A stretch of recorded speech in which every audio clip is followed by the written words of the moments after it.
Hello, everyone. So, this is going to be kind of a rambling video, but it was something that occurred to me that I just had to share because for me, it was pretty liberating and eye opening and will affect the way I approach, I don't know, communicating going forward.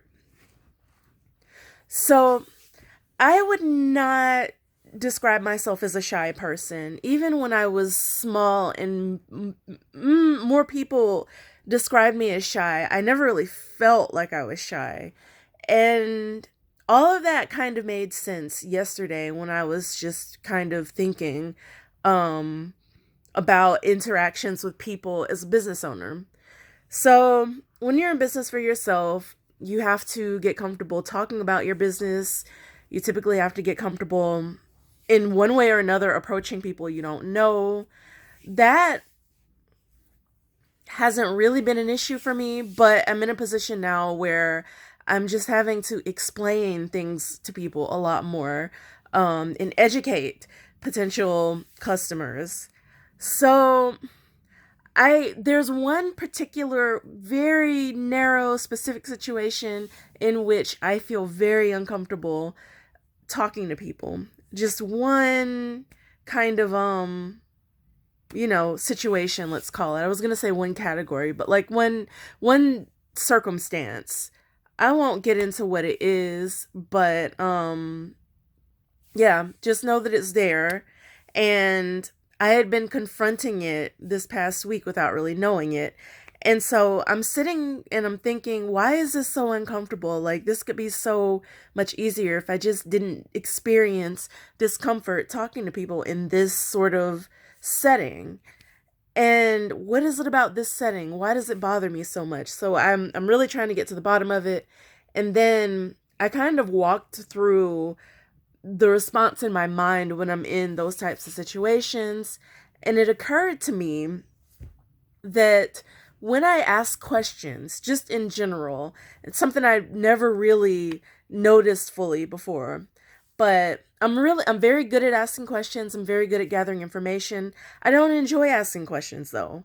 And so this kind of thought process led me to that realization. And the next question I asked myself was why don't I enjoy asking questions? And so I kind of walked through what it's like for me when I ask a question and where the discomfort comes in.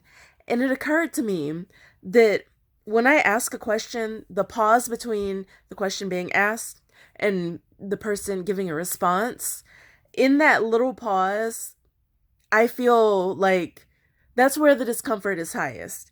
And it's so high that I notice that I physically brace myself as if I'm about to be hit by a person. That struck me, obviously, because, if you're asking someone whether there's mustard in the cabinet or cupboard, whatever, and you pause as if that person's gonna hit you, there's something deeper underneath that. So, I obviously I'm like, whoa, that's not normal. Like, what is that? What is that? But then it occurred to me. So in my particular case, I actually grew up with a parent who was emotionally abusive. Now, I didn't have an experience where I was in constant fear of being hit as a child, or where like, adults would just haul off and hit me, or even like if I got into trouble, like I've gotten like no more than 3 spankings that I remember, at least, in my life. So I'm from the South, and you know, old school family. A lot of people, believe in spanking, whatever. Nothing extreme. So, yeah.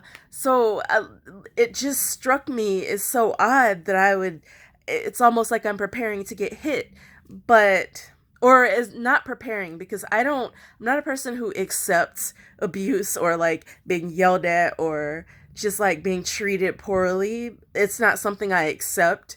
And that made it even more kind of like shocking that I would be having that physical response just to like something that's not even a confrontational situation. And it occurred to me that that is a lasting remnant. I don't even want to call it lasting because it ends yesterday is when I made the realization, and yesterday is when it ended, because I'm no longer gonna operate um with that mindset anymore now that I'm aware of it. But it just goes to the point that emotional abuse, especially to a child, can be as painful, disruptive. It can incite fright, to the same extent that physical abuse can. And so even though, like, I never, walked around in fear of someone punching me in the face or anything, there was always like, you never asked for anything. Or I mean, maybe my brothers would tell you something slightly different, but for me, definitely being the youngest, and with the parent that I had the issues with, and my brothers had issues with this parent too, but they're boys, I'm a girl. They were older, they're closer together in age, so they kind of like could team up, whatever, and do their own thing. So a little bit different. But for me, um, it, I just asking questions was like the worst thing imaginable, because you never know. Like, first you're gonna be ridiculed, probably gonna be yelled at. It's probably gonna be like, well, why do you want me to do this? Why do you need me to do this? You should just do this because, like, meanwhile, it would be something like, I'm 8, I can't drive myself to, you know, school or the dentist's appointment, or just like something completely ridiculous that is abusive and a parent should not do. But to constantly have to struggle like that just to get normal stuff, get your parent to do normal things they're supposed to do. Or in addition to that, now we had toys, we had video games, we had stuff like that. But there were some cases, a lot of cases, where it would kind of be like, I mean, you, again, with the asking, like, certain things, it was just kind of like, yeah, okay, like, as long as it wasn't bothersome to that particular parent, it wasn't a big deal. But if it was something that required effort or attention or energy, sometimes if it required money, but if it's easy to just pay it and get it out of the way, that's something else usually. Oh god, like, it was just a struggle, asking for things, asking for information sometimes, reminding, hey, did you sign my permission slip? You might get cursed out for asking that question. And I know I'm 100% aware that my experience was not the norm or the default for most kids. I'm not even going into the extent of detail, but, like, a lot of people are like, oh, well, that's what it was like growing up back then, this and that. No, my parent was abusive. And a lot of my friends' parents were not like that. So I know it's not, oh, well, in this community, or, well, that was real parenting. No, we're talking about stuff that's way beyond that, to the extent that, like, hello, here I am as an adult, and, yeah, I'm having this response just to asking questions and, like, waiting for the answer, or anticipating, the other person's response. So I say all that to say that, sometimes, it just occurred to me that a lot of people are probably walking around. Maybe you didn't have my exact same experience. Maybe it wasn't from a parent, but a lot of us are walking around believing that we're just shy or uncomfortable around crowds for, reasons that we can't really get to the bottom of. Oh, it's just the way I am. When maybe not in every case, but in, I'm willing to bet, a lot of cases, what you're dealing with is PTSD. So that basically means that you experienced something traumatic. It could have been like a very traumatic one-time experience, could have been something that happened over a span of years, over a span of a shorter span of time. For me, obviously, it was growing up in that kind of environment with that kind of hot-tempered, volatile person, who made everything just like pulling teeth from an alligator. Um, and would just like fly off the handle and say all kinds of angry things that you don't say to a child. um so basically assault you with words. And that's where that response for me comes from. It feels like it's like bracing yourself for like a physical, punch. You're assaulted, but by words versus by physical threat. Sometimes the mind doesn't make a distinction between the two. So yeah, a lot of people are probably dealing with that, and it occurred to me, and that's why I'm making this video. And so I don't like introducing problems without introducing potential solutions. So I'm going to tell you what I'm going to do more or less, and hopefully suggest some things that may be helpful to you. So in this case, obviously, go get counseling, bring it up to a counselor if you have one. Um, Talk about it within the context of it being PTSD, um, and get professional help for it. If it's something like, for me, I've been through counseling. For me, I got some great tools for. Oh, yeah, for me, like, I just had to work through a lot of guilt and unwarranted guilt. And actually, before I went into counseling, I realized that a lot of fear that I had was also unfounded and wrapped up in like this constantly unstable environment this person created, or this parent created. And by one of the ways I mean unstable is just like, you never know, just like the walking on eggshells kind of thing. Only it was like walking in a minefield almost, because like, yeah, ooh, this person could blow up. So, um, I had to learn that that was no longer my reality, and that relates to this because, um, at the end of the day, you're a grown up now, and it's easier said than done, I know, because now I'm working through this, but, you're a grown up. You don't need this person's permission to do anything. You don't need this person's permission to be who you are. And if it's a parent or someone from your past, they're exactly that. They're in the past. And that has no bearing on what you're doing in your day to day life and interacting with others. Those people, especially if you're dealing with strangers, because I know a lot of business owners are afraid to put themselves out there, because they're afraid of criticism. They're afraid they'll look silly. They're afraid of what strangers are going to say or think. Those people have no authority over you. They may buy from you, they may not. If they don't, you figure out like where you're missing the boat, let's say. You redo your marketing, you rethink your selling points, you rethink your product or your service if you have to.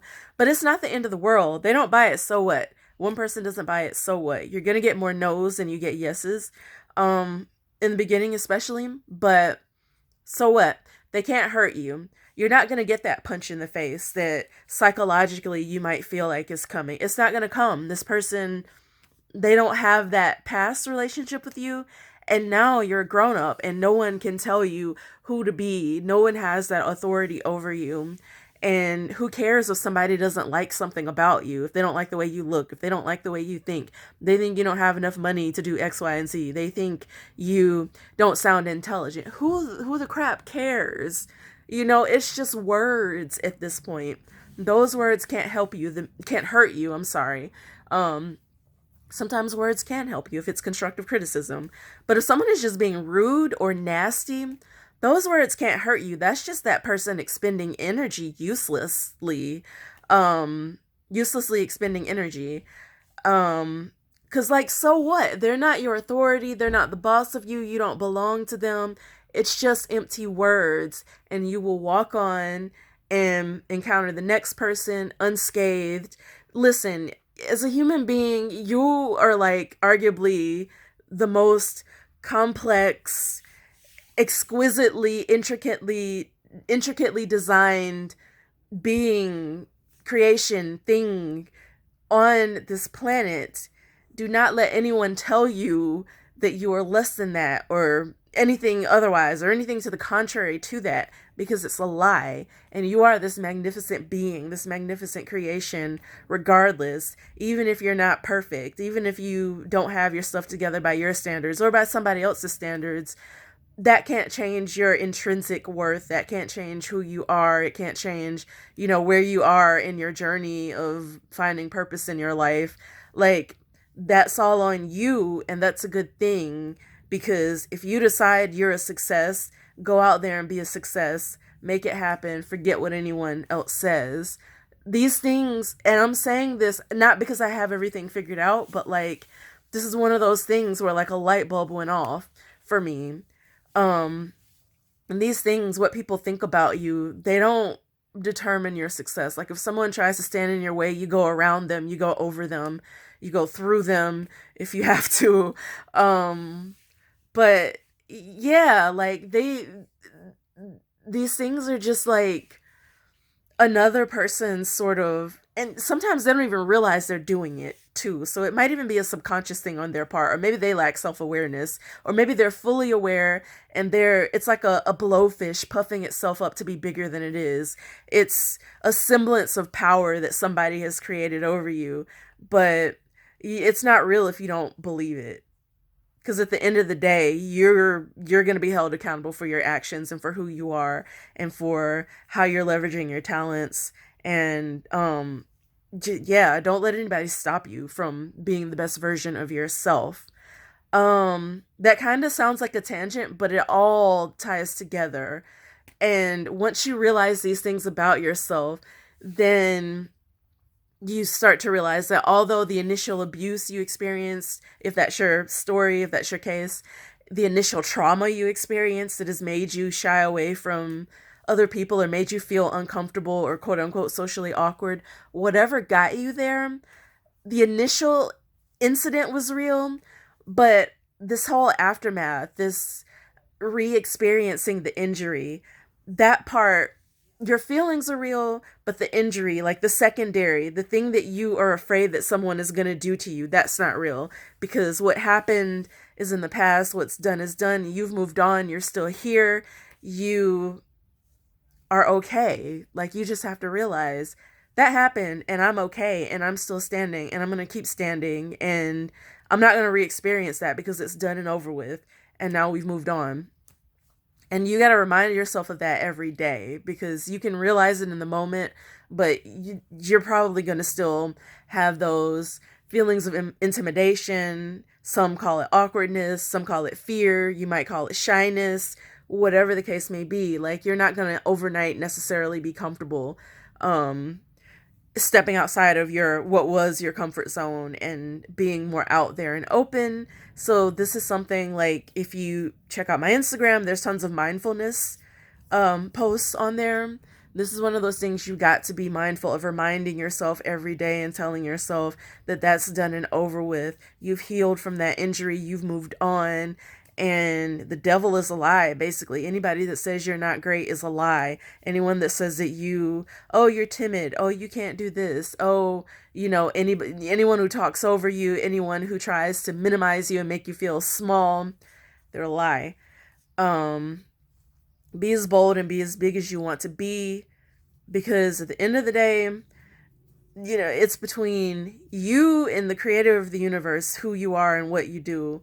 And just let it be that, and no one else really has anything to say to or about you. I mean, maybe if you're breaking the law or something, but random people on the street, random customers you meet, people who have no interest in buying from you but like want to critique your product, your service, if you're not a business owner, your work, it could be a boss that kind of makes you feel like you're shrinking, or just like you don't even have to be shrinking, but you could be a confident person but still dread certain conversations and interactions with people. Like me, like, I'm a confident person, but there are like interactions, like I was telling you, that one sort of circumstance where I'm like, I don't want to talk to these people.